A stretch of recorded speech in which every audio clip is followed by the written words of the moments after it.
எப்படிப்பட்ட தாவீதின் பாடுகள், தாவீது கடந்து போன பாதை இன்றைக்கும் அவருக்கும் அநேகருக்கும் ஆசீர்வாதமாக அமைந்தது. தொடர்ந்து அவருடைய லைஃப்பை பற்றி நம்ம படிக்கலாம். தயவு செய்து இன்றைக்கு 1 சாமுவேல் 24வது அதிகாரத்தை நம்ம திருப்பி வைத்துக் கொள்ளலாம். 1 சாமுவேல் 24வது அதிகாரம் முதல் 2 வசனங்கள் வாசிங்க. சவுல் பெலிஸ்தரை பின்தொடர்ந்து திரும்பி வந்தபோது, இதோ தாவீது என் கேதியின் வனாந்தரத்திலே இருக்கிறான் என்று அவனுக்கு அறிவிக்கப்பட்டது. அப்பொழுது சவுல் இஸ்ரவேல் அனைத்திலும் தெரிந்து கொள்ளப்பட்ட 3000 பேரை கூட்டிக் கொண்டு தாவீதையும் அவன் மனுஷரையும் வரையாடுகளுள்ள கண்மலைகளின் மேல் தேடப் போனான். Thank you sister. இந்த வசனங்கள்ல சவுல் தாவீதை வேட்டையாடுவதற்காக தொடர்கிறார். நம்ம கடந்த வாரத்துக்கு முந்தின வாரம் படிக்கும் போது 25வது அதிகாரத்தை படிச்சோம். 25வது அதிகாரத்துல அந்த அபிகாயிலுடைய கணவர் அபிகாயிலுடைய வீட்டுக்கு போய் ஒரு பெரிய இன்சிடென்ட் நடக்கிறத கர்த்தர் எவ்விதமாக தடுத்தார், அதன் மூலமாக தாவீது எந்த காரியங்களை கற்றுக்கொண்டார்ன்றதை படிக்கிறோம். இன்னைக்கு 24வது அதிகாரம் நேரம் இருக்குமானா 26வது அதிகாரங்களை படிக்க போறோம். இந்த 24வது அதிகாரங்கள் 26வது அதிகாரங்கள் தாவீதுடைய வாழ்க்கையில கிறிஸ்துவின் பண்புகளை வெளிப்படுத்தக்கூடிய தாவீது, அல்லது பண்புகளிலே பக்குவப்பட்ட ஒரு தாவீது, பொறுமையை கற்றுக்கொண்ட ஒரு தாவீது. கண்டிப்பா நீங்க நேரம் எடுத்து இந்த பகுதியை உட்கார்ந்து நீங்க படிக்கணும்னு சொல்லி நான் ஆசைப்படுறேன். 1 சாமுவேல் 24வது அதிகாரத்துல சவுல் தொடர்ந்து தேடுகிறார். தாவீது என்கேதின்ற இடத்துல இருக்கிறான்னு கேள்விப்பட்ட உடனே சவுல் 3000 பேரை கூட்டிக்கிட்டு, ஒரு மனிதனை தேடுவதற்காக, ஒரு மனிதனை பிடிக்கிறதுக்காக, அதுவும் தன்னுடைய சொந்த மருமகன் அடுத்து ராஜாவாக போகிறவன் சொல்லி தெரிஞ்ச போதும் 3000 பேரை கூட்டிக்கிட்டு என்ன செய்யறான்னா போறான். போகும்போது வழியில என்ன செய்யறாருன்னா 3ஆம் வசனம் 4ஆம் வசனம் வாசிங்க சிஸ்டர். வழியோரத்தில் இருக்கிற ஆட்டு தொழுவங்கள் இடத்தில் அவன் வந்தபோது அங்கே ஒரு கெபி இருந்தது.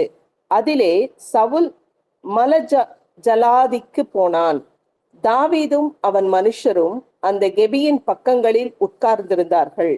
அப்பொழுது தாவீதின் மனுஷர் அவனை நோக்கி, இதோ நான் உன் சத்துருவை உன் கையில் ஒப்பு கொடுப்பேன், உன் பார்வைக்கு நலமானபடி அவனுக்கு செய்வாயாக என்று கர்த்தர் உன்னோடே சொன்ன நாள் இதுதானே என்றார்கள். தாவீது எழுந்திருந்து போய் சவுலுடைய சால்வையின் தொங்கலை மெல்ல அறுத்து கொண்டான். என்ன நடக்குது? தாவீது தேடி சவுல் போகும்போது வழியில் அவன் மல ஜலாதிக்கு போனான். இயற்கை உபாதைகளை கழித்துக் கொள்வதற்காக ஒரு குகைக்குள்ள போறாரு. அங்க நிறைய குகைகள் இருந்துச்சு. அந்த குகைகள்ல மக்கள் வாழக்கூடிய குகைகளும் உண்டு. நீங்க உபாகமம் புத்தகத்தை எடுத்து படிச்சு பாத்தீங்கன்னா இஸ்ரவேல் மக்களுக்கு ரொம்ப தெளிவா ஆண்டவர் சின்ன சின்ன காரியங்கள்லயும் தங்களுடைய சுத்தத்தை காத்து கொள்ள வேண்டும் என்பதற்கு பல்வேறு வசனங்கள் இருக்கு. அதுக்குள்ள நம்ம போல பொதுவாக இன்னைக்கு இருக்கக்கூடிய டாய்லெட் ஃபெசிலிட்டி அல்லது வெஸ்டர்ன் கிளாசெட் அதெல்லாம் இல்லாத அந்த நாட்கள்ல, அல்லது அந்த சீவேஜ் மேனேஜ்மெண்ட் இல்லாத அந்த நாட்கள்ல, ஒரு மனிதன் தான் வச்சிருக்கக்கூடிய கோலோடு கைத்தடியோடு சேர்ந்து ஒரு எக்ஸ்ட்ரா ஒரு சின்ன ஒரு தடியை வச்சுக்கலாம். அவன் வெளியே போனானா தரையை தோண்டி அந்த இடத்துல தன்னுடைய இயற்கை உபாதையை கழித்து விட்டு அதை மூடி வச்சுட்டு வரலாம்னு சொல்லி ஆண்டவர் அநேக காரியங்களை சொல்லியிருக்காரு. சரி, அதெல்லாம் சவுல் ஃபாலோ பண்ணாருன்னு சொல்லி நமக்கு இங்க தெரியல. என்ன நடக்குதுன்னா, சவுலும் அவருடைய மனிதரும் அங்க இருக்கக்கூடிய குகைக்குள்ள மல ஜலாதிக்காக அவர் என்ன செய்யறார், போறார். போகும்போது என்ன நடக்குதுன்னா, அங்க சுற்றிலும் உள்ள இடத்துல தாவீதும் அவருடைய மனுஷரும் உட்கார்ந்துருக்காங்க. தேடி வந்து மாட்டிக்கொண்ட ஒரு எதிரி, இதை படிக்கும் போது நம்ம யோசிக்க வேண்டிய காரியம் என்னன்னா, தாவீது இடத்துல நானும் நீங்களும் இருந்திருந்தா நம்ம என்ன செய்திருப்போம் என்பதை யோசிக்க வேண்டியது முக்கியம். இங்க வராங்க. வந்த உடனே என்ன நடக்குதுன்னா, அவருடைய நண்பர்கள் அதை பார்த்துட்டே இருக்காங்க. பார்த்துட்டே இருந்து என்ன செய்யறாங்க, தாவீதின் மனுஷன் தாவீதை பார்த்து என்ன தெரியுமா சொல்றாங்க, இதோ நான் உன் சத்துருவை உன் கையில் ஒப்பு கொடுப்பேன், உன் பார்வைக்கு நலமானபடி அவனுக்கு செய்வாயாக என்று கர்த்தர் உன்னோடு சொன்ன நாள் இதுதானே என்றார்கள். கர்த்தருடைய வார்த்தையை கர்த்தருடைய மனிதர்கள் அல்லது தாவீதோடு நிற்கக்கூடிய மக்கள் சொன்னாங்களா? இதான் கேள்வி. இவ்விதமாக கர்த்தர் வேற எங்கேயும் சொல்லியிருக்காரா? நீங்க பாத்தீங்கன்னா அவ்விதமாக நேரடியாக சொன்னாருன்னு சொல்லி சொல்லப்படல. 1 சாமுவேல் 16வது அதிகாரம் 13ஆம் வசனம் படிச்சு பார்க்கும்போது தாவீது அபிஷேகம் பண்ணப்பட்ட சம்பவம் வருது. அதே மாதிரி 1 சாமுவேல் 23வது அதிகாரம் 17ஆம் வசனம் நீங்க படிச்சு பார்த்தீங்கன்னா அதுல யோனத்தான் தாவீதை வாழ்த்தும் போது சொன்ன வார்த்தைகள் இவைகள். இந்த வார்த்தைகள் யாருக்கு தெரிஞ்சிருந்துச்சு? தாவீதுடைய மனுஷருக்கு தெரிஞ்சிருந்துச்சு. ஆகவே அதை அவங்க என்ன செய்யறாங்கன்னா தப்பா இன்டர்பிரேட் பண்றாங்க. என்ன இன்டர்பிரேட் பண்றாங்கன்னா அதை தப்பா வியாக்கியானம் பண்றாங்க. தாவீதை பார்த்து என்ன தெரியுமா சொல்றாங்க? இங்க பாருங்க, கர்த்தர் உன் சத்துருவை உன் கையில் ஒப்பு கொடுப்பேன், உன் பார்வைக்கு நலமானபடி அவனுக்கு செய்வாயாக என்று கர்த்தர் உன்னோடே சொன்ன நாள் இதுதானே என்றார்கள். தாவீதோடு இருந்த மனுஷர்களுடைய ஒரே ஒரு நோக்கம் என்ன இருந்துச்சுன்னா, தாவீதை ராஜாவாக மாற்ற வேண்டும், சவுலை அந்த அந்த அவருடைய சிம்மாசனத்தில் இருந்து அகற்ற வேண்டும். இது அவங்களுடைய நோக்கம். அதனால தாவீது பாதுகாப்புக்காக கூட இருந்த அந்த நண்பர்கள் அவர்களுடைய போர் சேவல் என்ன சொல்றாங்கன்னா, இதான் கர்த்தர் கொடுத்த ஒரு பெரிய வாய்ப்பு. ஆகவே இந்த வாய்ப்பை பயன்படுத்தி சவுலை கொன்று விடுன்னு சொல்லி அவங்க சொல்றாங்க. அதான் அதோடைய அர்த்தம். ஆனா தாவீது என்ன பண்றாருன்னா, தாவீது எழுந்திருந்து போய் சவுலுடைய சால்வையின் தொங்கலை மெல்ல அறுத்து கொண்டான். அதை அறுத்த உடனே அவருடைய மனசு எவ்விதமாக இருந்ததுன்னு சொல்லி 5ஆம் வசனத்துல படிச்சு பாத்தீங்கன்னா, அறுத்து கொண்டது நிமித்தம் அவன் மனது அடித்து கொண்டிருந்ததுன்னு சொல்லி வேதத்துல வாசிக்கிறோம். மனது அடித்து ஏன் போய் அவருடைய அந்த சால்வை உடைய தொங்கலை வெட்டுறது மூலமா அவருடைய மனது அடித்ததுன்னு நம்ம யோசிக்கலாம். ஒன்று என்ன தெரியுமா, ஒரு சால்வை உடைய தொங்கலை வெட்டுறது கூட தேவனாலே அபிஷேகம் பண்ணப்பட்ட ஒரு மனிதனை அவமதிப்பதாக தாவீது நினைத்தார். அந்த அளவுக்கு ஒரு மரியாதையும் கனத்தையும் தாவீது சவுல் மேல வைத்திருந்தார். இத்தனைக்கும் சவுல் பல ஆண்டுகளாக காரணமே இல்லாதபடிக்கு தாவீதை பகைத்து தாவீதை ஒழிக்க வேண்டும் சொல்லி கங்கணம் கட்டிக்கிட்டு 3000 பேரை கூட்டிட்டு வந்திருக்கார். இரண்டாவது, தாவீது கர்த்தருடைய மனிதனாகிய அல்லது கர்த்தராலே அபிஷேகம் பண்ணப்பட்ட சவுலுடைய வாழ்க்கையில இந்த சின்ன ஒரு காரியத்தை செய்யறது கூட பெரிய பாவமாக கருதினார். ஆகவே அவருடைய மனது அடித்துக் கொண்டிருந்தது. உடனே அடுத்து நீங்க பாத்தீங்கன்னா 6ஆம் வசனம் 7ஆம் வசனம் வாசிங்க. அவன் தன் மனுஷரை பார்த்து, கர்த்தர் அபிஷேகம் பண்ணின என் ஆண்டவன் மேல் என் கையை போடும்படியான இப்படிப்பட்ட காரியத்தை நான் செய்யாதபடிக்கு கர்த்தர் என்னை காப்பாராக. அவர் கர்த்தரால் அபிஷேகம் பண்ணப்பட்டவர் என்று சொல்லி தன் மனுஷரை சவுலின் மேல் எழும்ப ஒட்டாமல் இவ்வார்த்தைகளினால் அவர்களை தடை பண்ணினான். சவுல் எழுந்திருந்து கெபியை விட்டு வழியே நடந்து போனான். என்ன நடக்குது? அவனுடைய போர் சேவகர்கள் தாவீதுடைய நண்பர்கள் சவுலை கொல்லான்னு சொல்லி துடிக்கிறாங்க. ஆனா அவர்களை எழும்ப ஒட்டாதபடிக்கு தாவீது அவர்களை தடை பண்ணிட்டு அவர் சொல்லக்கூடிய வார்த்தையை பாருங்க. கர்த்தர் என்னை காப்பாராக, கர்த்தரால் அபிஷேகம் பண்ணப்பட்டவர் மீது நான் கையை வைக்காதபடிக்கு கர்த்தர் என்னை காப்பாராக. ஏன் விதமான வார்த்தையை சவுல் பயன்படுத்துகிறார்? இந்த வார்த்தையை பயன்படுத்தி தவறு செய்யக்கூடிய ஊழியர்கள், தவறு செய்யக்கூடிய போதகர்கள், தவறு செய்யக்கூடிய தலைவர்கள், நாங்க கர்த்தரால் அபிஷேகம் பண்ணப்பட்டவங்க, அதனால என்ன தப்பு பண்ணாலும் எங்களை கேட்கறதுக்கு யாருமே இல்லை, அந்த ஒரு விதத்துல எடுத்துக்கொள்ளலாமா? அந்த அர்த்தத்துல இல்லை. தாவீது தனக்கு மேலே ராஜாவாக நியமிக்கப்பட்ட சவுலுக்கு கொடுக்க வேண்டிய கனத்தையும் மரியாதையும் கொடுத்தார். அதான் கர்த்தரால் அபிஷேகம் பண்ணப்பட்டவன் சொல்லி சொல்றாரு. ஒன்று. இரண்டாவது, தாவீது ஆழமாக நம்பினது என்னன்னா, கர்த்தர் தன்னை ராஜாவாக அபிஷேகம் பண்ணினாலும் கர்த்தருடைய வேலை வர்ற வரைக்கும் நான் அவசரப்பட்டு காரியங்களை நான் செய்ய மாட்டேன். இரண்டாவது, அதான் தாவீதுடைய உள்ளத்தின் ஆழத்துல இருந்த ஒரு எண்ணம். பொறுமையோடு காத்திருந்தார். ஆண்டவரே, நீர் என்ன ராஜாவாக அபிஷேகம் பண்ணிருக்கிறீர், நாட்கள் உருண்டு செல்கிறது, என்னுடைய வாழ்க்கையில இந்த பாடுகள், உபத்திரவங்கள், இந்த மனிதன் எனக்கு எதிராக செயல்படுறது எல்லாமே கர்த்தர் அனுமதிக்கக்கூடிய காரியம் சொல்லி கர்த்தருடைய சர்வாதிகார வல்லமையை தாவீது நன்றாக அறிந்து வைத்திருந்தார். இரண்டாவது. மூன்றாவது, கர்த்தருடைய வேலைக்காக காத்திருந்தார். கர்த்தருக்கு பிரியமில்லாத காரியம் இதுன்னு சொல்லி அவர் உணர்ந்திருந்தார். கர்த்தர் தங்கிட்ட என்ன எதிர்பார்க்கிறாரோ அதை செய்யக்கூடிய ஒரு தாவீது. கேட்டிருக்க அருமையான சகோதர சகோதரிகளே, வாழ்க்கையில பாடுகள் மத்தியில, உபத்திரவங்கள் மத்தியில, இப்படிப்பட்ட சோதனைகள் மத்தியில நாம் யார் என்பது வெளிப்படும். இந்த இடத்துல தாவீதுடைய பண்புகள் வெளிப்படுது. எப்படிப்பட்ட பண்புகள்? எதிரியை நேசிக்கக்கூடிய பண்பு, தீமை செய்தவனுக்கு நன்மை செய்யக்கூடிய ஒரு பண்பு. ஏதாவது நம்ம இந்த பகுதியில் என்ன செய்யணும், படிக்கிறோம். ஜெனரலா விசுவாசிகளும் சரி, ஊழியக்காரங்களும் சரி சொல்லக்கூடிய காரியம் என்னன்னா, யானைக்கு ஒரு காலம் வரும், பூனைக்கு ஒரு காலம் வரும் சொல்லி நம்ம சொல்றோம். நமக்கு விரோதமாக யாராவது செயல்பட்டாங்கன்னா, தொடர்ந்து நமக்கு விரோதமாக செயல்பட்டாங்கன்னா, சரி நேரம் வரும்போது உங்களை பழி வாங்குவதற்கான வாய்ப்பு எனக்கு கிடைக்கும்னு நம்ம சொல்றோம். ஜெனரலா தாவீதுடைய வாழ்க்கையை குறித்து படிக்கும் போது நம்ம கேட்கக்கூடிய செய்திகள்லாம் என்ன இருக்குன்னா, தாவீதை போல நடனமாடி அப்பாவை ஸ்தோத்தரிப்பேன், அல்லது தாவீதை போல ஆராதிப்பேன், தாவீதை போல பாடுவேன், இப்படி நிறைய காரியங்களை கேள்விப்படுறோம். ஆனா நம்ம கேட்கக்கூடிய செய்திகள்ல சொற்பமான செய்தி என்ன தெரியுமா? தன்னை பகைத்த, தன்னை அழிக்க வேண்டும் என்று விரும்பின, தன்னை தொடர்ந்து காயப்படுத்தக்கூடிய, வேட்டையாடுவதற்காக தனக்கு பின்னாலே தெரிந்து கொண்டிருந்த சவுலை கொல்வதற்கு தாவீது தன்னுடைய கையை நீட்டவில்லை. இந்த ஒரு ஆழமான பொறுமை, இந்த ஆழமான விசுவாசம் தாவீதுடைய வாழ்க்கையில எவ்விதமாக வந்தது? தாவீதுடைய வாழ்க்கையில பாடுகள் வழியாக கடந்து செல்லும் போது கர்த்தர் இந்த 15 ஆண்டுகள்ல தாவீதை புடமிட்டு எப்படிப்பட்ட சூழ்நிலையையும் பொறுமையாக கையாளுவதற்கு வேண்டிய ஞானத்தையும் பலத்தையும் கர்த்தர் கொடுத்தார். கேட்டது அருமையான சகோதர சகோதரிகளே, உங்களுடைய வாழ்க்கையில, என்னுடைய வாழ்க்கையில பாடுகள், உபத்திரவங்களை கர்த்தர் எதுக்கு அனுமதிக்கிறார் தெரியுமா? இயேசு கிறிஸ்துவை போல நம்ம மாறுவதற்கு. ஏன், எதுக்கு நமக்கு காரணம் தெரியாட்டாலும் கர்த்தர் அதையும் நன்மைக்கு ஏதுவாய் மாற்றுகிறார். இந்த இடத்துல தாவீதை குறித்து நான் படிக்கும்போது ரொம்ப ஆச்சரியப்பட்ட ஒரு காரியம் என்னன்னா, பழைய ஏற்பாட்டுல உள்ள தேவனுடைய மனிதன் இந்த தாவீதுடைய காலத்துல திருச்சபை கிடையாது, பரிசுத்த ஆவியானவரை குறித்து தெளிவான போதனை கிடையாது, இயேசு கிறிஸ்துடைய உபதேசம் கிடையாது. ஆனா இது எல்லாவற்றையும் அறிந்திராத தாவீது புதிய ஏற்பாட்டுல இயேசு கிறிஸ்து என்னெல்லாம் போதித்தாரோ அதை அப்படியே தன்னுடைய வாழ்க்கையில் கடைபிடித்தார். புதிய ஏற்பாட்டுல இருந்து ஒரு சில வசனங்கள் நம்ம படிக்கலாம். மத்தேயு 5வது அதிகாரம், மத்தேயு எழுதிய நற்செய்தி நூல் 5வது அதிகாரம் 38, 39வது வசனங்கள் வாசிக்கலாம்.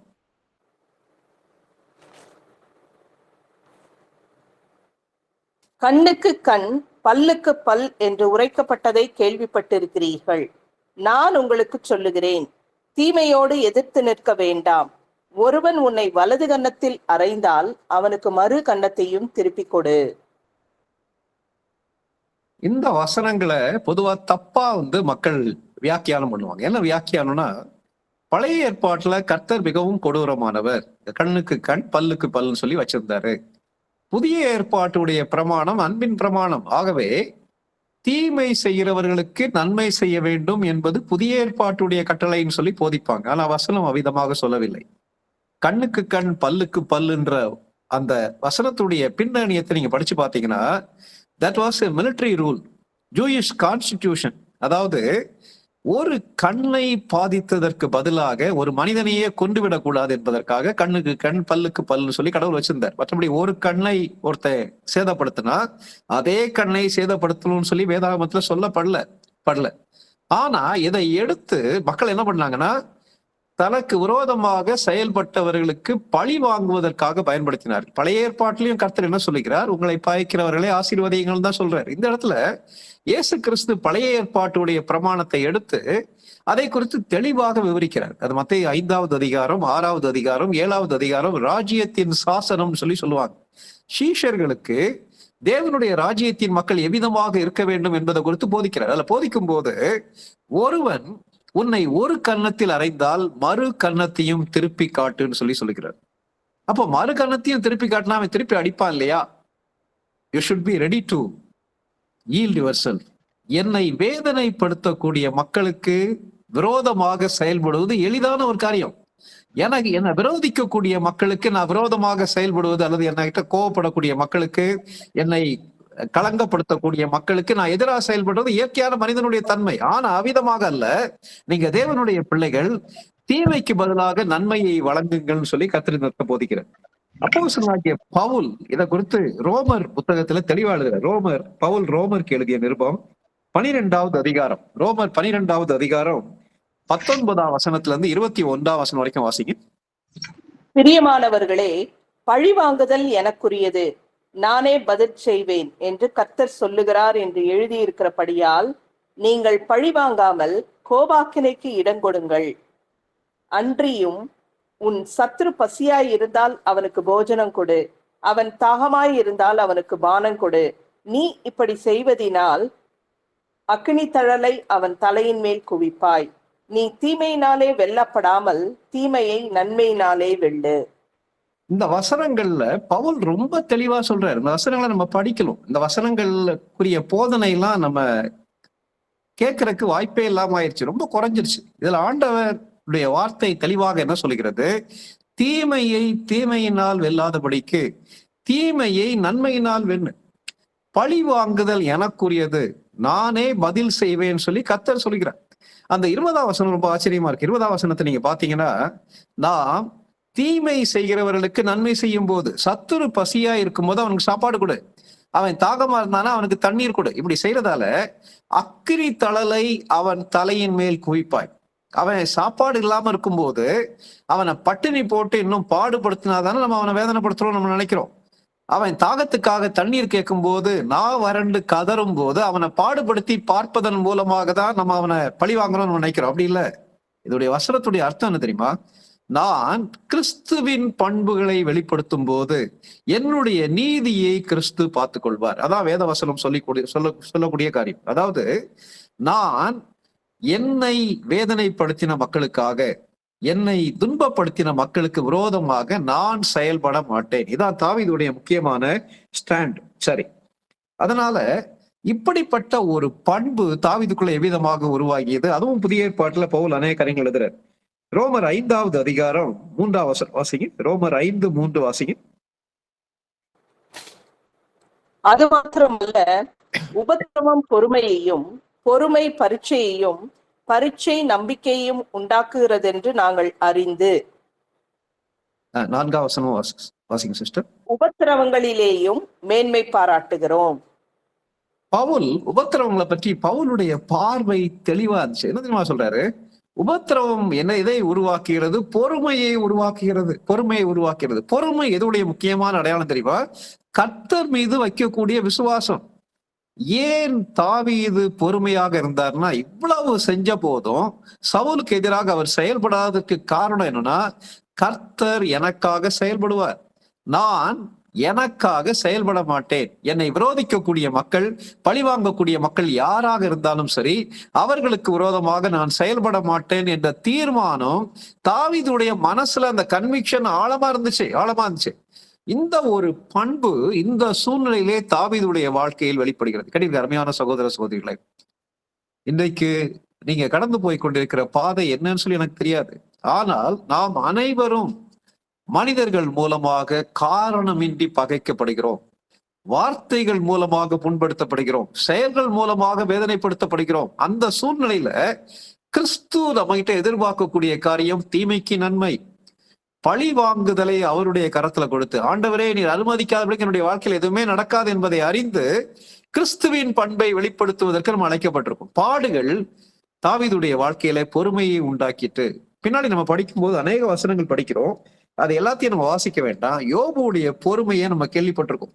அது யாக்கோபு 4வது அதிகாரத்துல அவர் சொல்றார். யாக்கோபு 5வது அதிகாரம் 11ஆம் வசனத்துல யாக்கோபு எழுதுகிறார். யோபின் பொறுமையை நம்ம கேள்விப்பட்டிருக்கோம். அதே மாதிரி யாக்கோபு 1வது அதிகாரம் 3ஆம் வசனத்துல உபத்திரவம் பொறுமையை உண்டாக்கும் என்று தெளிவாக அவர் சொல்லுகிறார். இயேசு கிறிஸ்துடைய பண்புகள் அல்லது தேவனுடைய அன்பின் முக்கியமான ஒரு பரிமாணம் என்ன தெரியுமா? நமக்கு ஆவியின் கனியை பத்தி நல்லா தெரியும். கலாத்தியர் 5வது அதிகாரம் 22ஆம் வசனம் படிச்சு பார்க்கும்போது, ஆவியின் கனியோ நீடிய பொறுமை. அந்த நீடிய பொறுமைன்ற வார்த்தைக்கு ஒரு சில ஆங்கில மொழிபெயர்ப்புகள் என்ன வார்த்தையை பயன்படுத்த தெரியுமா? Long suffering. தொடர்ந்து அனுபவிக்கக்கூடிய உபத்திரவங்கள், தொடர்ந்து அனுபவிக்கக்கூடிய பாடுகள், அதை பொறுமையாக சகிக்கக்கூடிய தன்மை. இன்னைக்கு நம்முடைய வாழ்க்கையில எவ்வளவு அவசரப்பட்டுறோம் இல்லையா? பாடுகள் மத்தியில கர்த்தர் நம்மை வணைய வேண்டிய அளவுக்கு வணைவதற்கு நம்ம விட்டு கொடுக்கறது கிடையாது இல்லையா? நமக்கு விரோதமாக செயல்படக்கூடிய மக்களுக்கு விரோதமா நம்ம எவ்வளவு வேகமா ரியாக்ட் பண்ணிடுறோம்ல. ஆனா தாவீது இந்த இடத்துல பரிசுத்த ஆவியானவரால் ஆட்கொள்ளப்பட்ட மனிதனாகிய இவர் பாடுகள் மத்தியில கிறிஸ்துவின் பண்புகளை அவர் வெளிப்படுத்துறார். தாவீதுடைய வாழ்க்கையில அந்த பண்புகள், தேவனுடைய பண்புகள் அவருடைய வார்த்தையில் வெளிப்படுகிறது, அவருடைய செயல்களிலே வெளிப்படுகிறது. நம்முடைய வார்த்தையிலேயும் செயலிலேயும் கர்த்தரை மகிமைப்படுத்துவதற்காக நம்ம அழைக்கப்பட்டிருக்கோம். பாடுகள், உபத்திரவங்கள் வரும்போது அந்த உபத்திரவங்கள், பாடுகள் மத்தியிலையும் கர்த்தரை மகிமைப்படுத்துவதற்கு, எதிர்காலத்துல கர்த்தருடைய திட்டங்கள் நம்முடைய வாழ்க்கையில் நிறைவேறுவதற்கு நம்மை விட்டு கொடுப்பதற்காக கர்த்தர் அழைக்கிறார். இன்னைக்கு ராத்திரி நம்ம கிட்ட கர்த்தர் பேசிட்டு இருக்க. சரி, இதெல்லாம் முடிஞ்ச உடனே தாவீது என்ன பண்றாரு தெரியுமா? சவுல் அந்த குகையில இருந்து மலை ஜலாதி முடிச்சுட்டு அவர் அங்க போகும்போது தாவீது அவருக்கு பின்னாடியே போறார். ஒரு சேஃபர் டிஸ்டன்ஸ்ல அவர் போறார். போய் என்ன சொல்றாருன்றத பார்க்கலாம். 8ஆம் வசனத்துல இருந்து 1 சாமுவேல் 24வது அதிகாரம் 8ஆம் வசனத்துல இருந்து 11ஆம் வசனம் வரைக்கும் வாசிங்க.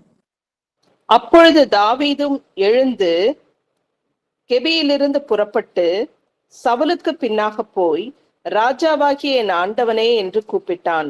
சவுல் திரும்பி பார்த்தபோது தாவீது தரை மட்டும் முகங்குனிந்து வணங்கி சவுலை நோக்கி, தாவீது உமக்கு பொல்லாப்பு செய்ய பார்க்கிறான் என்று சொல்லுகிற மனுஷருடைய வார்த்தைகளை ஏன் கேட்கிறீர்? இதோ கர்த்தர் இன்று கெபியில் உம்மை என் கையில் ஒப்பு கொடுத்தார் என்பதை இன்றைய தினம் உம்முடைய கண்கள் கண்டதே. உம்மை கொன்று போட வேண்டும் என்று சிலர் சொன்னார்கள். ஆனாலும் என் கை உம்மை தப்பவிட்டது. என் ஆண்டவன் மேல் என் கையை போடேன். அவர் கர்த்தரால் அபிஷேகம் பண்ணப்பட்டவராமே என்றேன். என் தகப்பனே பாரும், என் கையில் இருக்கிற உம்முடைய சால்வையின் தொங்கலை பாரும். உம்மை கொன்று போடாமல் உம்முடைய சால்வையின் தொங்கலை அறுத்து கொண்டேன். என் கையிலே பொல்லாப்பும் துரோகமும் இல்லை என்றும் உமக்கு நான் குற்றம் செய்யவில்லை என்றும் அறிந்து கொள்ளும். நீரோ என் பிராணனை வாங்க அதை வேட்டையாடுகிறீர். இந்த வசனங்கள்ல ஒவ்வொரு வார்த்தையிலேயும் தாவீது எந்த அளவுக்கு சவுலை கனம் பண்ணினார், தேவனை நம்பினார் என்பது வெளிப்படுகிறது. பாடுகள் மத்தியில, உபத்திரவங்கள் மத்தியில, அல்லது நமக்கு எதிராக செயல்படக்கூடிய மக்களை பத்தி நம்ம பேசக்கூடிய பேச்சு இருக்கு இல்லையா, அதுல நம்முடைய பண்புகள் வெளிப்படும். இந்த இந்த வசனங்களை நீங்க நேரம் எடுத்து படிச்சு பாருங்க. இந்த வசனங்களை படிக்கும் போது மிகவும் ஆச்சரியமா இருந்துச்சு. முதல்ல என்ன போட்டிருக்கு? என் ஆண்டவனே, என் ஆண்டவனே. இவ்வளவு மோசமாக செயல்படக்கூடிய சவுலை பார்த்து மரியாதை குறைவாக தாவீது பேசவில்லை. திருப்பி 26வது அதிகாரம் நீங்க படிச்சு பாத்தீங்கன்னா, 26வது அதிகாரத்துல 3 வசனத்துல 3 முறை என் ஆண்டவனே என்ற வார்த்தையை தாவீது பயன்படுத்துகிறார். தனக்கு மேல கொடுக்கப்பட்டிருக்க அதிகாரத்துக்கு கொடுக்க வேண்டிய கனத்தையும் மரியாதையும் சரியான விதத்துல தாவீது என்ன செய்யறார்? கொடுக்கிறார். எந்த விதத்திலையும் தனக்கு விரோதமாக அவர் செயல்பட்டார்ன்றதால அவரை மரியாதை குறைவாக அவர் பேசவில்லை. 2வது, தரை மட்டும் குனிந்து வணங்கினான். தரை மட்டும் குனிந்து வணங்கினான். அவர் கொடுக்க வேண்டிய மரியாதையை கொடுக்கிறாரு. அவர் மூலமாக இதுவரை பெற்ற நன்மைகளுக்கு நன்றி உள்ளவராக இருக்கிறார். ஆனா அதே நேரத்துல 9ஆம் வசனத்துல தன்னுடைய ஆதங்கத்தை வெளிப்படுத்துகிறார். இன்னைக்கு அநேகர் கேட்கக்கூடிய கேள்வி என்னன்னா, என்ன அநியாயமா பாடுபடுத்தும் போது, வேதனைப்படுத்தும் போது, என் மேல அநியாயமா பழி சுமத்தும் போது, என்னை உபத்திரவப்படுத்தும் போது நான் அவங்களுக்கு பதிலே சொல்லக்கூடாதா? பதிலே சொல்லாதபடிக்கு அமைதியா சகிக்கலுமா? அப்படி வேதாகமும் சொல்ல. நம்ம அவர்களுக்கு பழி வாங்க முயற்சி எடுக்கக்கூடாதே தவிர நம்முடைய வேதனையை நாம் பகிர்ந்து கொள்வதற்கு அழைக்கப்பட்டிருக்கோம். இந்த இடத்துல தாவீது தெளிவா சொல்றார். தன்னுடைய ஆதங்கத்தை சொல்லுகிறார். என்ன சொல்லுகிறார்? மற்றவங்க சொல்றதெல்லாம் நீங்க நம்புறீங்க. அதாவது தாவீது உமக்கு பொல்லாப்பு செய்ய பார்க்கிறான்னு சொல்லி மற்றவங்க, உங்க கூட இருக்க மக்கள் எல்லாம் உங்களை தூண்டி விடுறாங்க. ஆனா நான் உங்களுடைய மருமகன், நான் எந்த இடத்துலயும் உங்களுக்கு நான் என்ன செய்யல? தீமை செய்யவில்லை. நீங்க மற்றவர்களுடைய வார்த்தையெல்லாம் நம்புறீங்க, ஆனா நேரடியாக என்னை பார்க்கிறீர்கள். நான் எப்பமாவது உங்களுக்கு தீமை செஞ்சிருக்கேன்னு சொல்லி கேட்கிறேன். நம்முடைய ஆதங்கத்தை, மனதுல உள்ளதை அப்படியே சொல்வதற்கு நம்ம அழைக்கப்பட்டிருக்கோம். ஆனா மரியாதையோடு சொல்வதற்கு அழைக்கப்பட்டிருக்கோம். அப்படியே நீங்க பாத்தீங்கன்னா அந்த 10ஆம் வசனத்துல, கர்த்தர் உங்களை என்னுடைய கையிலே ஒப்பு கொடுத்தார் என்பதை இன்றைய தினம் உடைய கண்கள் கண்டதே. ஒருவேளை இந்த இடத்துல தாவீதுடைய கையில கர்த்தர் சவுலை ஒப்பு கொடுத்தாரா? ஒப்பு கொடுத்திருக்கலாம்.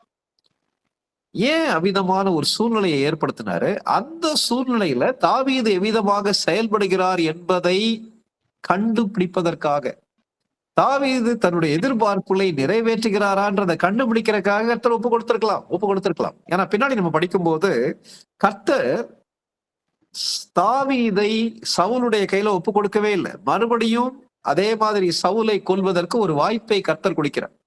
அப்போ தெளிவா சொல்றாரு. என்ன சொல்றாரு? ஆண்டவர் ஒரு வாய்ப்பு கொடுத்தாலும் சரி, ஆண்டவருக்கு பிரியமில்லாத காரியத்தை நான் செய்ய மாட்டேன்னு சொல்றாரு. சொல்லிட்டு என்ன சொல்றாரு தெரியுமா? உம்மை கொண்டு போட வேண்டும் என்று என்னோடு இருந்த சிலர் சொன்னார்கள். தாவீதுடைய மனிதர்கள் ஒரு செகண்ட் எஸ்ன்னு சொன்னாங்கன்னா உடனே கொன்னுருவாங்க. ஆனா என்னுடைய கை உம்மை தப்ப விட்டது.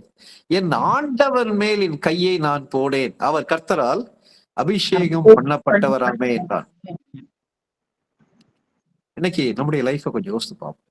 நம்முடைய வார்த்தைகள்ல எத்தனை முறை கசப்பு, வெறுப்பு, கோபம், பழி வாங்குதல் அப்படியே பொங்கி வருது இல்லையா? ஆனா தாவீதை என் இருதயத்திற்கு ஏற்றவனாக கண்டேன்னு சொல்லி கர்த்தர் சொன்னதற்கு காரணம், கர்த்தாவே நீர் பார்த்துக்கொள்வீர். எனக்கு விரோதமாக செயல்படக்கூடிய மக்கள், எனக்கு விரோதமாக பேசக்கூடிய மக்கள், ஆண்டவரே எனக்கு வர வேண்டிய உயர்வு உமக்கு சித்தமான நேரத்துல, உமக்கு சித்தமான விதத்துல வரும். உலக மக்களை போல நான் அவசரப்பட்டு உம்முடைய நேரத்தை தாண்டி செயல்பட மாட்டேன் என்பதுல தாவீது மிகவும் உறுதியாக இருந்தார். அந்த 11ஆம் வசனத்தை நீங்க பாருங்களேன். 11ஆம் வசனத்துல தாவீது தன்னுடைய உண்மையை வெளிப்படுத்துகிறார். அதுல ஒரு வார்த்தை பயன்படுத்துறாரு பாருங்க. இதுவரைக்கும் ஆண்டவனேன்னு சொல்லி சொன்ன தாவீது என் தகப்பனேன்னு சொல்லி சொல்றார். என் தகப்பனே, ஃபாதர் இல்ல, ஆக்சுவலா அவருடைய மாமனார். அவரை அழைக்கும் போது என்னுடைய தகப்பனேன்னு சொல்லி சொல்றாரு. சொல்லிட்டு தான் கையில இருக்க தொங்கலை காட்டுறாரு. காட்டிட்டு என் கையிலே பொல்லாப்பும் துரோகமும் இல்லை என்றும் உமக்கு நான் குற்றம் செய்யவில்லை என்றும் நீர் அறிந்து கொள்ளும். நம்ம எவ்விதமாக சொல்ல முடியுமா? எதிரிகள் நம்மை வேட்டையாட வேண்டும் என்று முயற்சி எடுக்கும் போது, நமக்கு விரோதமாக மக்கள் பேசும்போது, நமக்கு விரோதமாக மக்கள் செயல்படும் போது நம்ம இவ்விதமாக சொல்ல முடியுமா? என் கையில பொல்லாப்பு கிடையாது, என் கையில துரோகம் கிடையாது, உமக்கு எதிராக நான் செயல்படல, அல்லது உமக்கு விரோதமாக நான் சீக்கிரட்டா செயல்படலன்னு சொல்ல முடியுமா? ஆனா நான் ஒரு குற்றமும் செய்யல. அப்படி இருக்கும்போது நீரோ என் பிராணனை வாங்க அதை வேட்டையாடுகிறேன் சொல்லி தன்னுடைய ஆதங்கத்தை வெளிப்படுத்துகிறார். அவருடைய வார்த்தையிலே மரியாதை இருந்தது, அவருடைய வார்த்தையில அன்பு இருந்தது, அவருடைய வார்த்தையில உண்மை இருந்தது, அவருடைய வார்த்தையில ஆதங்கங்கள் இருந்தது, அவருடைய வார்த்தையில தொடர்ந்து என்ன இருக்கின்றது பாருங்களேன். 12ஆம் வசனத்துல என்ன சொல்றா தெரியுமா? கர்த்தர் உமக்கும் எனக்கும் நடு நின்று நியாயம் விசாரிப்பாராக. கர்த்தரையே சார்ந்து கொண்ட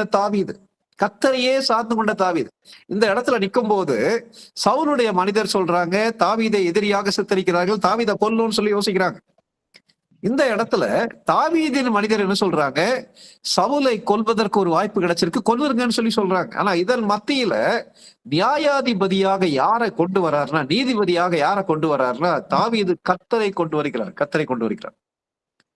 அநேக நேரங்கள்ல நம்ம போராடாட்டா நமக்கு நீதி கிடைக்காதுன்னு சொல்லி நம்ம போராடுறோம் இல்லையா? இந்த இடத்துல தாவீது கர்த்தரே நீதிபதி, அவர் எனக்கும் உமக்கும் நடு நின்று விசாரித்து என் காரியத்தில் உமது நீதியை சரி கட்டுவாராக, உம்முடைய பேரில் நான் கை போடுவதில்லை. எந்த காரணத்தை கொண்டு உம்மை கொல்வதற்கு, உம்மை அழிப்பதற்கு, உமக்கு விரோதமாக செயல்படுவதற்கு நான் முயற்சி எடுக்க மாட்டேன் என்ற தீர்மானம் தாவீதுடைய உள்ளத்துல ஆழமாக இருந்தது. கர்த்தர் இப்படிப்பட்ட மக்களை தேடுறாரு இல்லையா? கேட்டிருக்க அருமையான சகோதர சகோதரிகளை, வரலாற்றுல வாசிக்கிறோம்ல, வேதாகமத்துல வாசிக்கிறோம்ல. ஏற்கனவே யோசேப்புடைய லைஃபை பற்றி படிக்கும் போது அத்தனை ஆண்டுகள் பாடுகள், 17 வயசுல இருந்து 30 வயசு வரைக்கும் பாடுகளை கடந்து சென்ற யோசேப்பு தன்னுடைய சகோதரர்கள் பழிவாங்கப்படுவதற்கு வாய்ப்பு கிடைக்கும் போது, அவர்கள் தனக்கு முன்னாடி நிற்கும் போது, வாய்ப்பு கிடைக்கும் போது என்ன தெரியுமா சொல்றார்? நீங்கள் எனக்கு தீமை செய்ய நினைத்தீர்கள், கர்த்தரோ அதை நன்மையாக மாற பண்ணினார். இன்னைக்கு நம்முடைய வாழ்க்கையில அப்படி ஒரு ஆழமான விசுவாசம் இருக்குது. ஆண்டவரே, நீர் அனுமதிக்காதபடிக்கு எந்த ஒரு மனிதனும் எனக்கு விரோதமாக செயல்பட முடியாது, யாருமே நான் அழிக்க முடியாது. ஆண்டவரே, நீங்க எல்லாத்தையும் பார்த்துக்கிட்டு இருக்கீங்க, யார் சைடுல நீதி நியாயம் இருக்குன்னு நமக்கு தெரியும். ஆண்டவரே, இந்த சூழ்நிலையிலேயும் நீர் எனக்குள்ள எந்த பண்பை உருவாக்க வேண்டும் என்று விரும்புகிறீரோ, என்கிட்ட என்ன பொறுமையை கற்றுக் கொடுக்க வேண்டும் என்று விரும்புகிறீரோ, என்னுடைய விசுவாசத்தை எந்த விதத்துல பலப்படுத்த வேண்டும் என்று விரும்புகிறீரோ, அதை நிறைவேற்றுவதற்கு என்னை அர்ப்பணிக்கிறேன் ஆண்டவரேன்னு சொல்லி அர்ப்பணிக்கிறோமா? தாவீது அதுதான் செஞ்சாரு. கர்த்தரை நீதிபதியாக வைத்தார், கர்த்தரை கர்த்தரை நடுவராக வைத்து செயல்படுகிறார். அதே இதுல 15ஆம் வசனம் நீங்க பாருங்க, கர்த்தரை நீதிபதியாக சொல்றார். கர்த்தர் நீதிபதியா இருந்து, நியாயாதிபதினா நீதிபதியா இருந்து எனக்கும் உமக்கும் நியாயம் தீர்த்து எனக்காக வழக்காடி எனக்கு லாயரா அவர் இருக்கட்டும், நான் உம்முடைய கைக்கு தப்ப என்னை விடுவிப்பாராக. என்னுடைய பாதுகாப்பு கர்த்தருடைய கருத்துல இருக்கு. இந்த எந்த பண்புகளும் சவுலுடைய லைஃப்ல இல்ல. அதனுடைய விளைவு சவுலுடைய வாழ்க்கையில கர்த்தர் தன்னுடைய திட்டத்தை நிறைவேற்ற முடியல. ஆனா தாவீதை ஒவ்வொரு பாடுகள் மத்தியிலையும் கர்த்தர் உருவாக்குகிறார். கேட்டிருக்க அருமையான சகோதர சகோதரிகளே, ஒவ்வொரு பாடுகளும், நம்ம கடந்து போகக்கூடிய உபத்திரவங்களும் தேவன் நமக்கு வைக்கக்கூடிய பரீட்சை. இதை மறந்துட வேண்டாம். அந்த பரீட்சையிலே தேர்வதும் தோற்று போவதும் தேர்ச்சி அடைவதும் அல்லது ஃபெயில் ஆகுறதும் யார் கையில இருக்கு? நம்ம கையில தான் இருக்கு. நம்ம பண்ண வேண்டிய ஜெபம் என்ன தெரியுமா? ஆண்டவரே, நீங்க எல்லாத்தையும் அறிஞ்சிருக்கீங்க. எந்த சூழ்நிலையிலையும் அவசரப்பட்டு நீர் எதிர்பார்க்காத ஒரு காரியத்துல செய்து விடாதபடிக்கு என்னை காத்துக்கொள்ளும் என்று ஜெபிக்க வேண்டியது மிக மிக முக்கியம். 13ஆம் வசனத்துல தாவீது ஒரு பழமொழி சொல்றார். 13ஆம் வசனம் வாசிங்க. முதியோர் மொழிப்படியே ஆகாதவர்களிடத்திலே ஆகாமியம் பிறக்கும், ஆகையால் உம்முடைய பேரில் நான் கை போடுவதில்லை. இந்த இடத்துல தாவீது ஒரு பழமொழியை சொல்றாரு. காலாகாலமாக அவங்க குடும்பத்திலேயோ அல்லது வெளியேயோ சொல்லக்கூடிய ஒரு பழமொழியை சொல்றாரு. என்ன சொல்றாருன்னா, முதியோர் ஞானவான்கள் தங்களுடைய வாழ்க்கையின் அனுபவத்திலிருந்து பேசக்கூடிய மக்கள் என்ன சொல்றாங்கன்னா, ஆகாதவர்கள் இடத்திலே ஆகாமியம் பிறக்கும். என்ன அர்த்தம்? மோசமானவங்க கிட்ட இருந்து மோசமான தன்மை வரும். அதாவது நம்ம சொல்லுவோம்ல, தினைய விதைச்சா அது வேற ஒரு காரியத்தை விளைவிக்காதுன்னு சொல்லி நம்ம சொல்லுவோம். அல்லது எங்க அம்மா அடிக்கடி ஒரு பழமொழி சொல்லுவாங்க, பீர்க்கங்காய முளைக்க போட்டா அது சுரக்காயா வராதுன்னு சொல்லி சொல்லுவாங்க. திணையை விதைத்தவன் திணையை அறுப்பான், வினையை விதைத்தவன் வினையை அறுப்பான்னு சொல்லி சொல்லுவாங்க. அதே மாதிரி சில மக்களுடைய வாழ்க்கையில ஆகாதவர்களா அவங்க இருப்பாங்கன்னா அவங்க கிட்ட இருந்து என்ன வரும்? ஆகாமியம் தான் வரும். இதுல 2 காரியங்கள் முக்கியமாக வருகிறது. சவுலுடைய தன்மை, சவுல் தேவனோடு உறவில்லாத ஒரு மனுஷங்கிட்ட இருந்து வர்றது எல்லாமே தேவனுக்கு எதிரான, மற்றவர்களுக்கு எதிரான காரியம்தான். ஆனா நான் அப்படிப்பட்டவன் கிடையாது.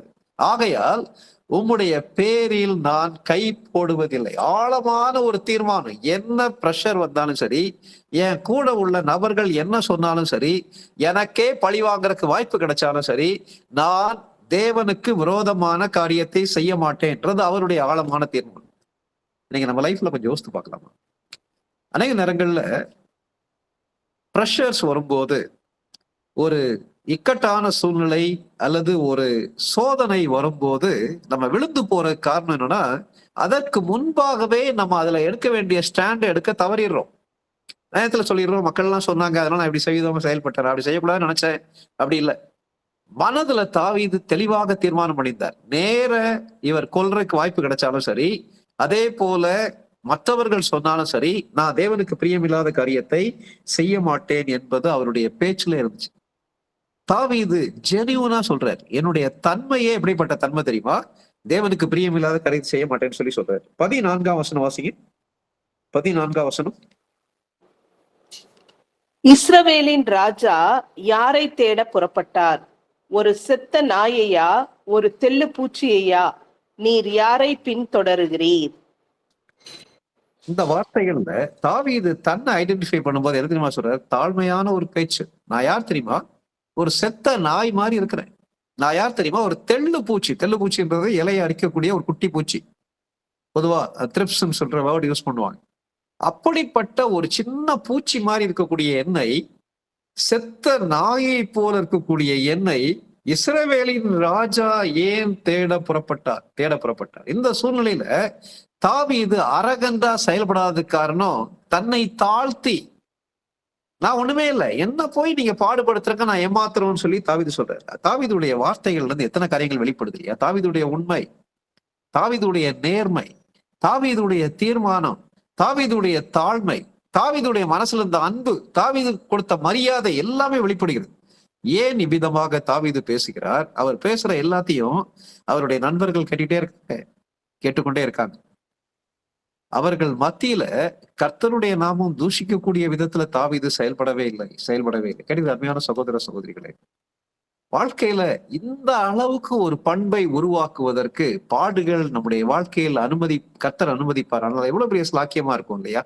கர்த்தர் அதற்காக தான் என்ன செய்யறார்? அவருடைய வாழ்க்கையில அதை அனுமதிக்கிறார். சரி, தொடர்ந்து அந்த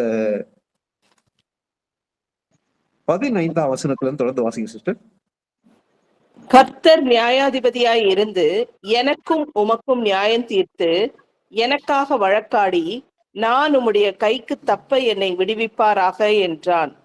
தாவீது இந்த வார்த்தைகளை சவுலோடே சொல்லி முடிந்த பின்பு சவுல், என் குமாரனாகிய தாவீதே, இது உன்னுடைய சத்தம் அல்லவா என்று சொல்லி சத்தமிட்டு அழுது தாவீதை பார்த்து, நீ என்னை பார்க்கிலும் நீதிமான். நீ எனக்கு நன்மை செய்தாய், நானோ உனக்கு தீமை செய்தேன். நீ எனக்கு நன்மை செய்ததை இன்று விளங்க பண்ணினாய்.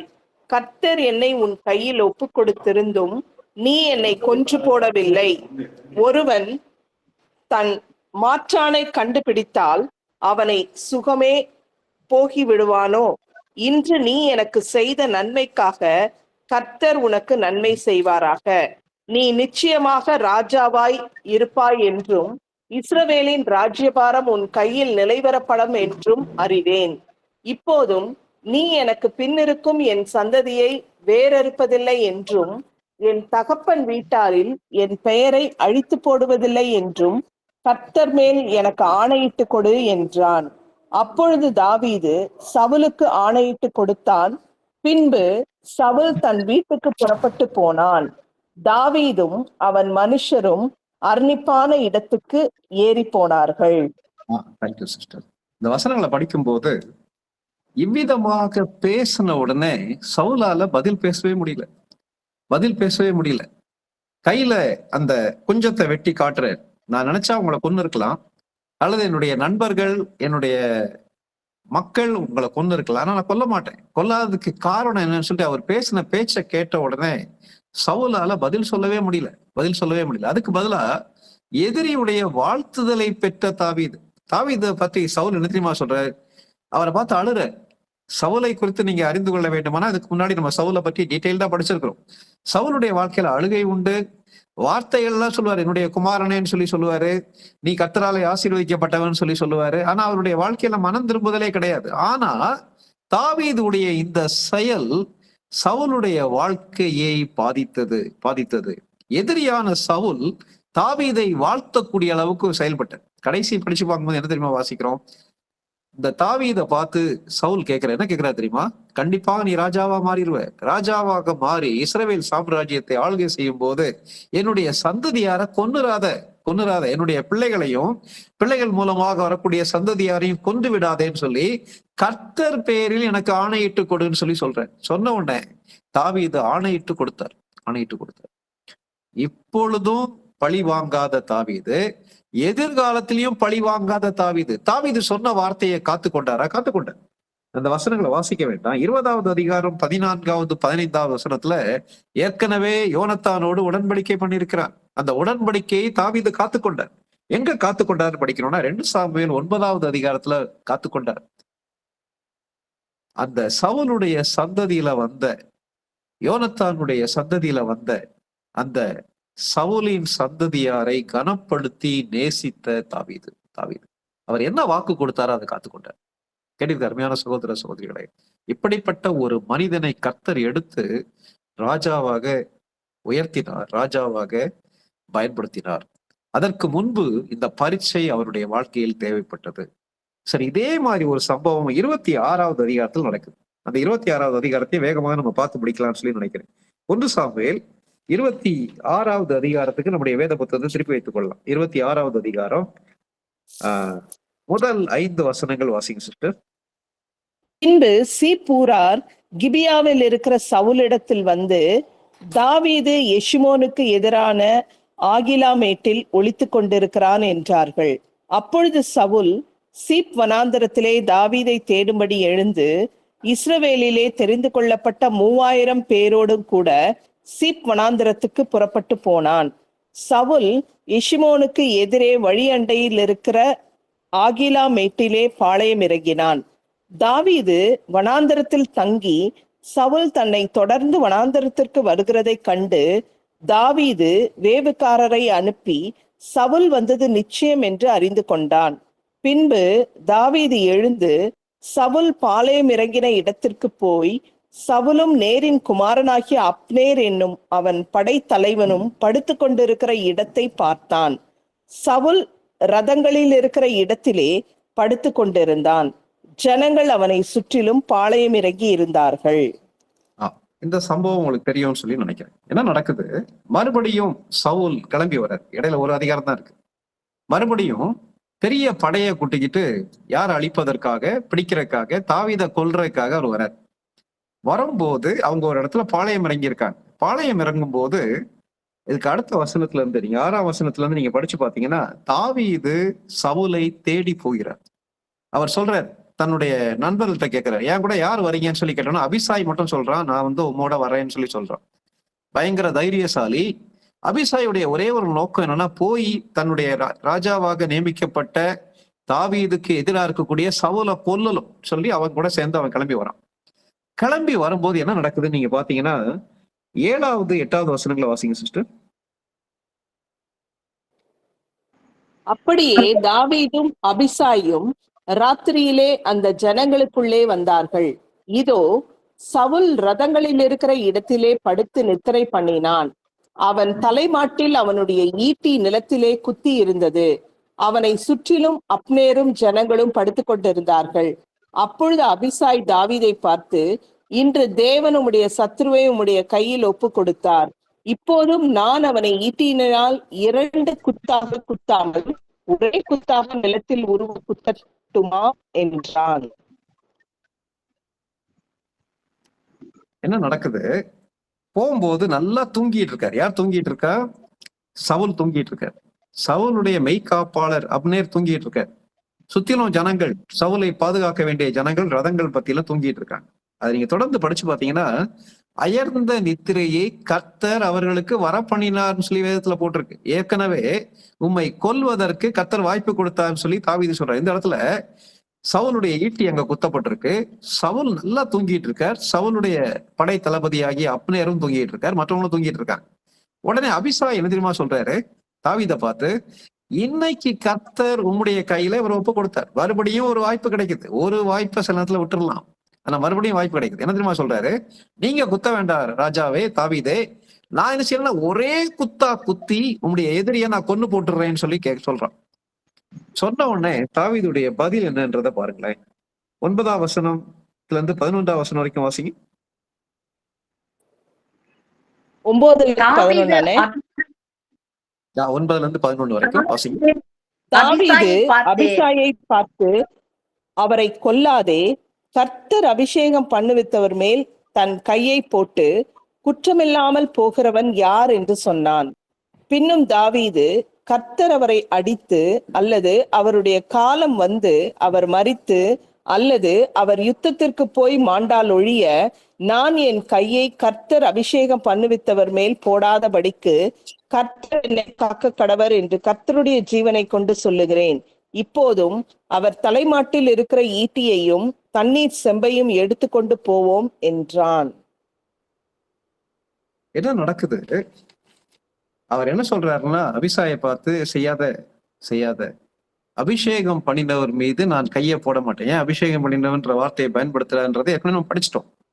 தாவீதுடைய உள்ளத்துல இருந்த ஒரே தீர்மானம் என்ன தெரியுமா? எந்த சூழ்நிலையிலையும் அவசரப்பட்டு கர்த்தருடைய வேலையை தாண்டி நான் செயல்பட மாட்டேன்.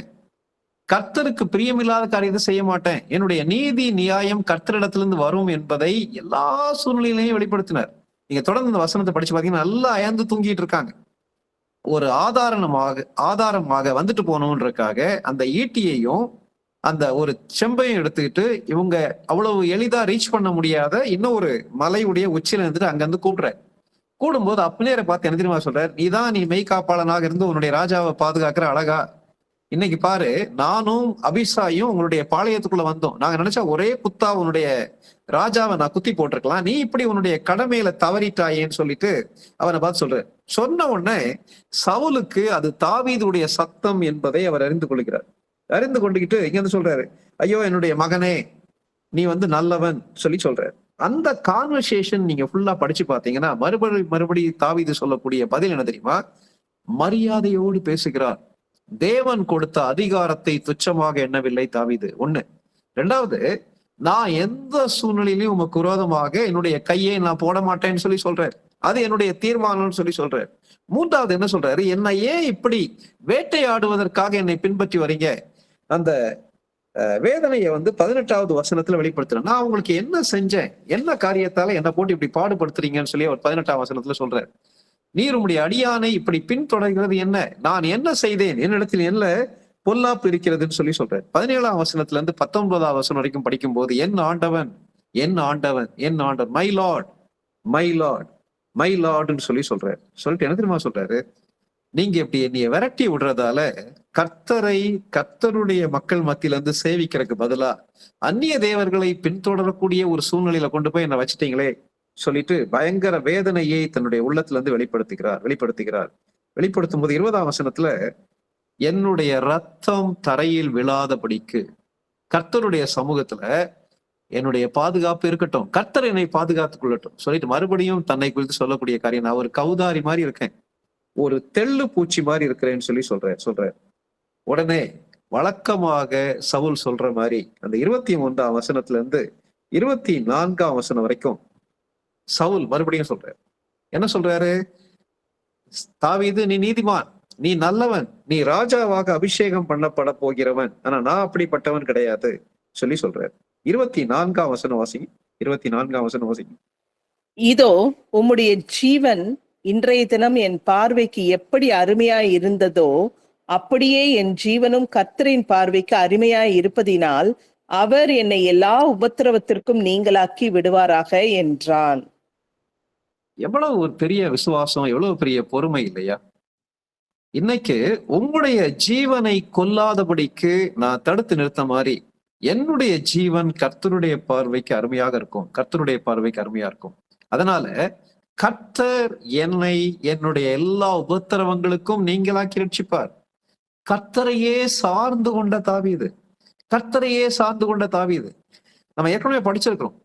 இப்படிப்பட்ட பாடுகள் வழியாக கடந்து செல்லும் போது அநேக மனிதர்கள் மாறிவிட்டார்கள். ஆனால் இந்த சூழ்நிலையிலையும் கர்த்தரை உறுதியாக பற்றி கொண்ட தாவீது. இன்னைக்கு நம்முடைய லைஃபை கொஞ்சம் யோசித்து பார்ப்போம். முக்கியமான ஒரு பண்பு தாவீதுடைய வாழ்க்கையில வெளிப்படுது. என்ன பண்பு தெரியுமா? பொறுமை. பொறுமை. தேவன் மீது வைக்கக்கூடிய ஆழமான விசுவாசம். அந்த பொறுமையின் விசுவாசத்தின் அடிப்படையில, நம்பிக்கையின் அடிப்படையில நான் என்னை பழிவாங்கக்கூடிய மக்கள், என்னை வேதனைப்படுத்தக்கூடிய மக்களுக்கு விரோதமாக செயல்பட மாட்டேன். தேவனே வாய்ப்பு கொடுத்தாலும், என்னை சுற்றி உள்ள மக்கள் என்ன சொன்னாலும் சரி, தேவனுக்கு பிரியமில்லாத காரியத்தை நான் செய்ய மாட்டேன். இந்த சூழ்நிலையிலேயும் தேவனுடைய திட்டத்தை நிறைவேற்றுவேன்ற ஆழமான அர்ப்பணிப்பு தாவீதுக்குள்ள இருந்தபடினால இந்த பாடுகள், இந்த வேதனைகள் தாவீதை தேவனுடைய சாயலில் மாற்றியதே தவிர அழிக்கவில்லை. ஆயத்தப்படுத்தப்பட்ட தாவீதுன்னு சொல்லி சொல்லும் போது தாவீதுடைய வேதனைகள், தாவீதுடைய பாடுகள், தாவீது சந்தித்த உபத்திரவங்கள் தேவனுடைய பண்புகளை அவரில் உருவாக்கிட்டு தேவனுடைய பண்புகள் அவருடைய வாழ்க்கையிலிருந்து வெளிப்பட்டது. இன்னைக்கு நம்ம எப்படி இருக்கோன்றதை கொஞ்சம் யோசித்து பார்ப்போமா? நமக்கு எதிராக செயல்படக்கூடிய மக்களுக்கு விரோதமாக செயல்பட வாய்ப்பு கிடைக்கும் போது நம்ம எவ்விதமாக பேசுகிறோம், எவ்விதமாக செயல்படுகிறோம்? அவர்களுக்கு விரோதமாக செயல்படும்படி மற்றவர்கள் நம்மை தூண்டும் போது நம்முடைய இருதயத்தின் ஆழத்துல உள்ள கன்விக்ஷன் என்ன, நம்முடைய விசுவாசம் என்ன? ஆண்டவர் பார்த்துக் கொள்வார். ஆண்டவர் நியாயாதிபதியாக இருந்து செயல்படுவார். ஆண்டவர் என்னுடைய லாயரா இருந்து செயல்படுவார். ஆண்டவர் என்னுடைய உயிரை காத்துக் கொள்வார். நான் பழி வாங்க மாட்டேன் என்பது நம்முடைய தீர்மானமாக இருக்குமானால் கர்த்தர் நமக்காக செயல்படுவார். இப்படிப்பட்ட பண்புகளை தேவன் நம்மில் உருவாக்குவதற்கு நம்மை அர்ப்பணிப்போம். தாவீது தன்னை விட்டுக் கொடுத்தார், விளைவு கர்த்தர் அவரை உருவாக்கினார். இப்படிப்பட்ட பண்புகளை தேவன் நம்மில் உருவாக்குவதற்கு நம்மை அர்ப்பணித்து ஜெபிக்கலாமா? தலைகளை தாழ்த்தி கண்களை மூடி நம்ம ஜெபம் பண்ணலாம். ஏன் இந்த காயங்கள்? ஏன் இந்த எதிர்ப்பு? காரணமே இல்லாம என்ன வெறுக்கிறாங்க, காரணமே என்ன பழி வாங்க துடிக்கிறாங்க, காரணமே இல்லாம என்னுடைய பெயரை கெடுக்கிறாங்க. மற்றவங்க எல்லாம் சொல்றதை நம்புறாங்க, நான் சொல்றதை நம்பல. ஏன் நான் ஒரு செத்த நாயை போல இருக்கிறேன், தெள்ளு பூச்சியை போல இருக்கிறேன், கௌதாரியை போல இருக்கிறேன், என்ன வேட்டையாடணும்னு சொல்லி அவங்க தூண்டப்படுறாங்க. தாவீது தெளிவா சொல்றாரு, கர்த்தர் ஒருவேளை இதை அனுமதித்திருக்கலாம். கர்த்தர் அனுமதித்திருந்தாலும், ஒருவேளை சவுல் மேல நான் ஆக்ஷன் எடுக்கிறதுக்கு கர்த்தர் வாய்ப்பு கொடுத்தாலும் நான் செய்ய மாட்டேன். எவ்வளவு பொறுமையோடு தாவீது காத்திருந்தார் இல்லையா? ராஜாங்கத்தை தன்னுடைய சொந்த முயற்சியினாலே அடைய வேண்டும் என்று துடிக்கவில்லை தாவீது. 15 வருஷம் காத்திருந்தார். கர்த்தர் கைவிட்டாரா? கைவிடலையே. அநேக நேரங்கள்ல நம்முடைய விசுவாசம் குறையும் போது, நம்முடைய பொறுமை குறைகிறது. தேவனை விட மனிதர்களை பெரிய ஆளா நம்ம நினைக்கும் போது அவர்களுக்கு எதிராக செயல்பட ஆரம்பிக்கிறோம். அருமையான தேவனுடைய மக்களே, இந்த சூழ்நிலையில கர்த்தருடைய பண்புகள் நம்மிலே உருவாக வேண்டும். உள்ள ஆண்டவரே, தாவீதுடைய வாழ்க்கையை நாங்க படிக்கும் போது பயங்கர ஆச்சரியமா இருக்கு ஆண்டவரே. அநேக நேரங்கள்ல எங்களுக்கு விரோதமாக மக்கள் தொடர்ந்து செயல்படும் போது, காரணமின்றி செயல்படும் போது, எங்களுக்குள்ள இருந்த மாம்சம், எங்களுடைய மனித சுபாவம், பாவ சுபாவம் அவர்களுக்கு விரோதமாக செயல்படும்படி தூண்டுகிறத நாங்க உணர்றோம் ஆண்டவரே. அநேக நேரங்களில் எங்களுடைய வார்த்தையிலும் செயலிலேயும் பழிவாங்குதலை நிறைவேற்றி இருக்கிறேன் ஆண்டவரே, என்னை மன்னியும் மன்னியும். பாடுகள், உபத்திரவங்கள் தாவீதுடைய வாழ்க்கையில பொறுமையை உருவாக்கிட்டே ஆண்டவரே. தேவனுடைய பண்புகளை வெளிப்படுத்தினது. அதே போல எங்கள் ஒவ்வொருவருக்கும் அப்படிப்பட்ட கிருபையை நீங்க தாங்க ஆண்டவரே. எங்களால முடியாத ஆண்டவரே, நாங்கள் மனிதர்கள் தடுமாறுகிறோம். அநேக நேரங்கள்ல மற்றவங்களால தூண்டப்படுறோம். எந்த சூழ்நிலையிலையும் கர்த்தர் நீர் எல்லாவற்றையும் ஆளுகை செய்கிறீர், நீர் அனுமதிக்காதபடிக்கு எங்க வாழ்க்கையில எதுவுமே நடக்காதுன்ற ஆழமான விசுவாசத்தை எங்கள் ஒவ்வொருவருக்கும் நீர் தாரும் ஆண்டவரே. எங்களுடைய காயங்களை ஆற்றுகிறவர் நீர், எங்களை பாதுகாக்கிறவர் நீர். எங்களுடைய வாழ்க்கை, எங்களுடைய மரியாதை, எங்களுடைய எதிர்காலம் எல்லாம் உங்களுடைய கரத்துல பாதுகாப்பா இருக்கிறது என்ற விசுவாசத்தோடு முன்னேறுவதற்கு எங்கள் ஒவ்வொருவருக்கு கிருபை தாரும். தீமைக்கு பதிலாக நன்மை செய்ய, பகைக்கிறவர்களை நேசிக்க, ஒரு கன்னத்தில் அறைகிறவர்களுக்கு மறு கன்னத்தையும் திருப்பி காட்ட எங்கள் ஒவ்வொருவருக்கும் நீர் கிருபை தாரும். உபத்திரவம் பொறுமையை உண்டாக்க, பொறுமை பரீட்சையை உண்டாக்க, அது தேவனுடைய பண்புகளை எங்களிலே உருவாக்க எங்களை அர்ப்பணிக்கிறோம். தொடர்ந்து எங்களோடு பேசும். தாவீதை ஆயத்தப்படுத்தின கர்த்தர் எங்களையும் ஆயத்தப்படுத்தும். நீர் மகிமைப்படும். அந்த ஐக்கியத்தில் வந்திருக்கிற ஒவ்வொரு நீர் ஆசீர்வதியும். இயேசுவின் நாமத்தில் வேண்டிக் கொள்கிறோம் பரமபிதாவை. ஆமென்.